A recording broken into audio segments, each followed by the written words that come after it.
입술에 이렇게 하얗게 반점들이 이렇게 들어가 있는 포다이스 반점이라는 거의 치료에 대해서 말씀드리겠습니다. 보통은 이제 그런 것들을 경험한 피부과 의사도, 치료를 경험한 의사도 많지 않지만 보통은 이제 그런 것들이 있으면 CO2 레이저를 이용해서 치료를 하는 경우가 많습니다. 물론 제가 본 환자분은 대학병원에서도 CO2 레이저를 해서 오신 분들도 있고, 또 다양한 병원에서 CO2 레이저를 이용해서 포다이스 반점을 치료하고 오시는 경우도 많이 있는데, 사실 포다이스 반점은 CO2 레이저로 치료하기가 쉽지 않습니다. 거의 대부분 흉터가 남고요.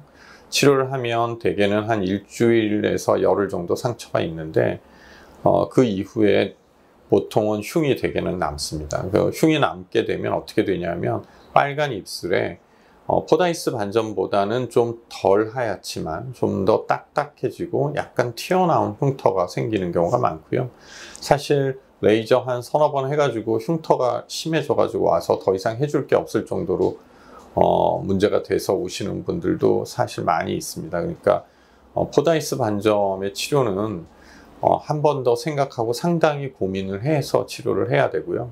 저 같은 경우는 지금 포다이스 반점 치료를 한 4년이 좀 넘은 것 같은데 저희 병원에서 개발한 그 아그네스를 이용해서 포다이스 반점을 치료하고 있는데, 초반에 한 1년은 저도 효과가 있을 거라는 예상은 했지만 어떤 아그네스 세팅으로 어떤 강도로 치료를 하고 어느 정도로 찌르고 찌르고 나서 시술 후에 어떻게 회복 기간을 줄이기 위해서 어떻게 하고 이런 여러 가지 것들에 대한 셋업이 되는데 한 1년 이상 걸린 것 같고요.